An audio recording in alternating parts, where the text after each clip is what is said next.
অবাক কাণ্ড ভাই, আপনার মোবাইলটা যে হাতে নিবে ওনারই ছবি উঠে যাবে।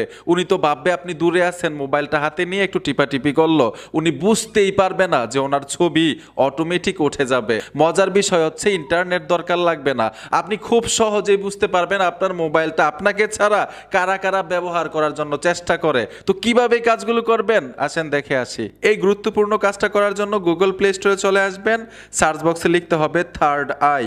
এই অ্যাপ্লিকেশনটা এখান থেকে ইনস্টল করে নেবেন। ইনস্টল করার পরে জাস্ট সেট আপ করতে হবে। এইখানে দেখুন এরো বাটন আছে, তিনবার ট্যাপ দিবেন। ট্যাপ দেওয়ার সাথে সাথে যদি পারমিশন চাই অ্যালাউ করে দিবেন, আমি অ্যালাউ করে দিলাম। ওকেতে ট্যাপ দিবেন, অ্যাক্টিভিটি লেখা আছে এখানে টাচ করতে হবে, নিচে চলে আসবেন এই অ্যাপ্লিকেশনের পারমিশনটা দেওয়ার জন্য। যে দেখুন থার্ড আই লেখা আছে, আমি পারমিশন দিয়ে দিলাম, ব্যাক চলে আসবেন।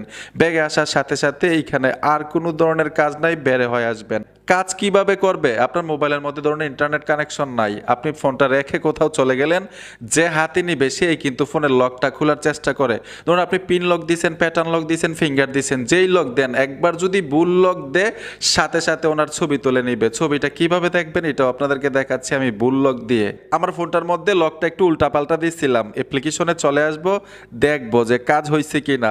এইখানে দেখুন ফটো লেখা আছে, শুধু ফটোতে ট্যাপ দিবেন।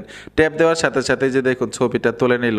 যদি এই অ্যাপ্লিকেশনটা ফোন থেকে ডিলিট করতে চান, অন্যান্য অ্যাপ্লিকেশনের মতো ডিলিট করতে পারবেন না। অ্যাপ্লিকেশনে চলে আসবেন, উপর থেকে থ্রি ডটে টাচ করবেন। থ্রি ডটে টাচ করার সাথে সাথে এখানে দেখুন আনইনস্টল, এখান থেকে ডিলিট করতে পারবেন। আশা করি বুঝতে পেরেছেন বন্ধুরা। ভিডিওটা দেখে যদি উপকৃত হয়ে থাকেন অবশ্যই সাথে থাকবেন। দেখা হবে নতুন ভিডিওতে। আল্লাহ হাফেজ।